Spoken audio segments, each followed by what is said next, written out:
Có củi khô chưa? Quá trời luôn rồi. Em qua đây em giữ cái này đi. Đến đồ than.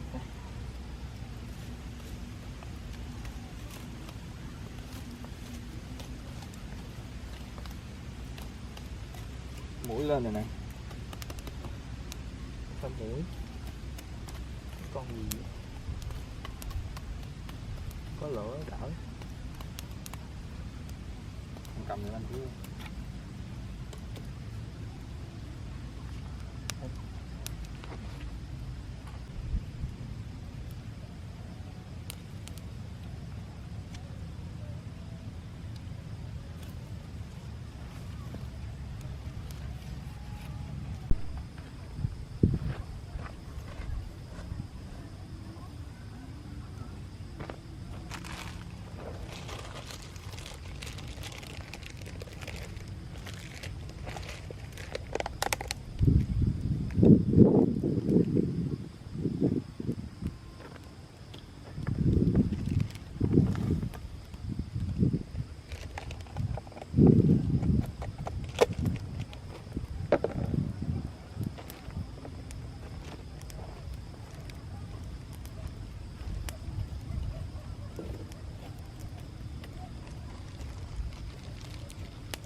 Hết hồn luôn.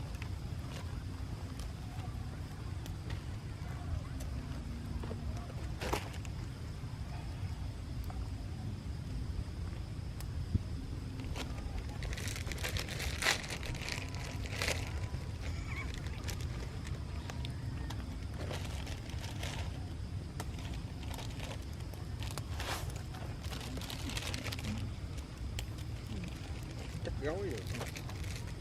Nói được rồi, nhiều đồ ăn mà.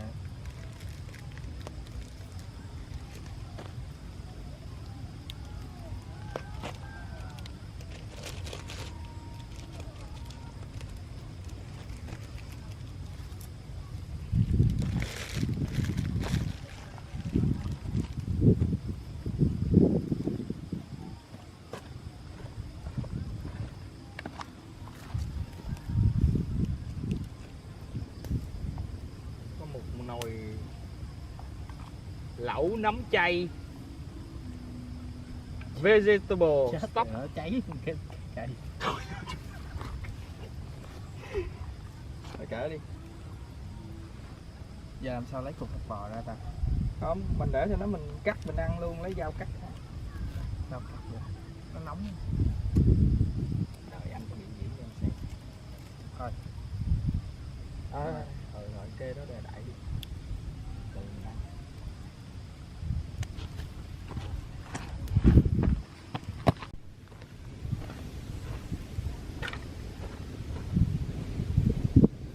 Rồi quất đi. Dạ, cái này nóng. Xích lại nóng lắm. Ủa, cái này là gồm gì về anh hả? Cái này gồm gì? Ướp á hả? Không, ý em là gồm có thịt gì? Heo, nạc dăm với chân giò phần nạc.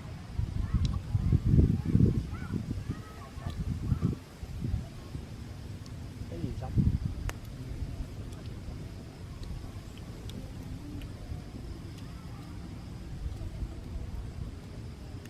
Hơi lạ không?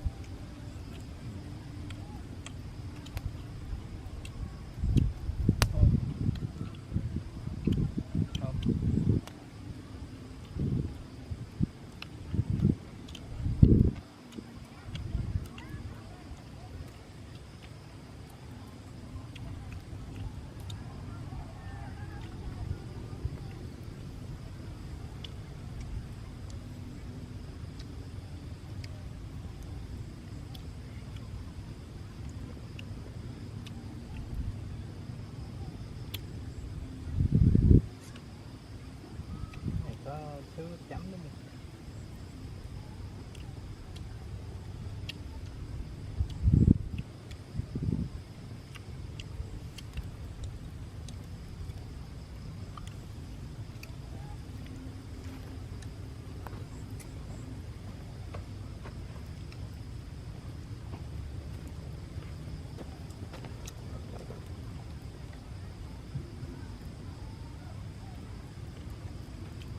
Uống bia không?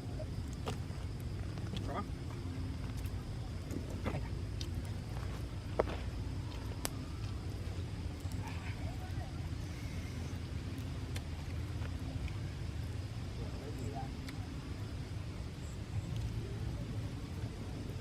Ăn chung đi.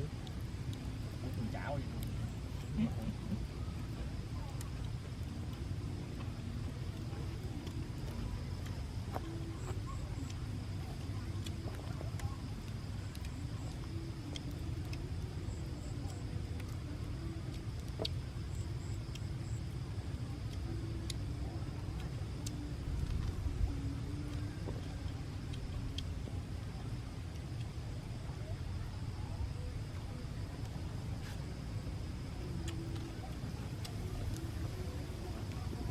Có đồ tươi ăn không? Có. Ủa, chai.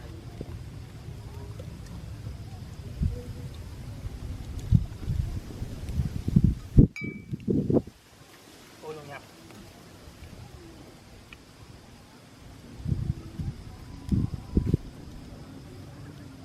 Rồi, nóng. Ấm chứ nóng. Để đi.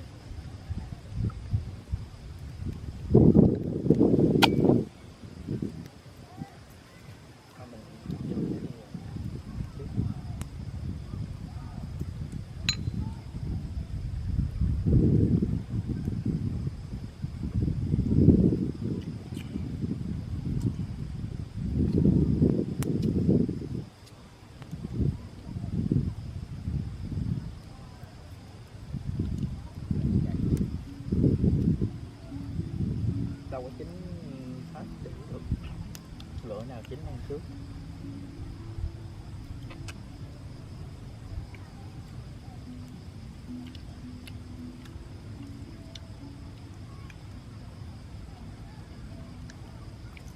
Ăn mì chảo. Ăn thì có hơi bị bự hơn. Quá bự.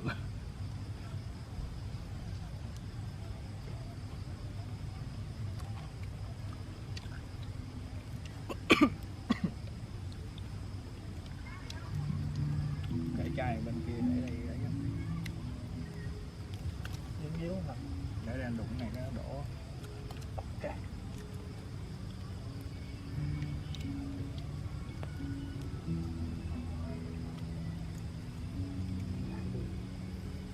Sống chứ không có gì đâu. Nè, anh thấy em bút quán chưa mà.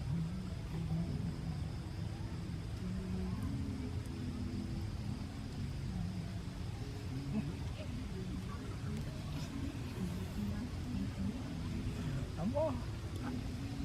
Từ từ. Bỏ ra.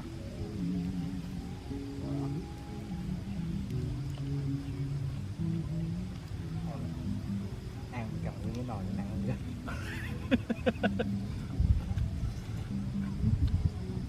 Rớt cát vô. Rớt cát là ăn cát bây giờ. Ngồi cái này Đà Lạt ăn mới sướng. Lại lắm. Em hết ngồi hết rửa ấm thôi. Ngồi mà ok không. Quan trọng là nó ấm.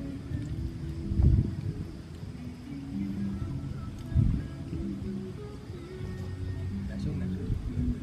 Gì cầm đâu nổi đâu, nặng lắm. Khiếp ăn mọi giờ ghê.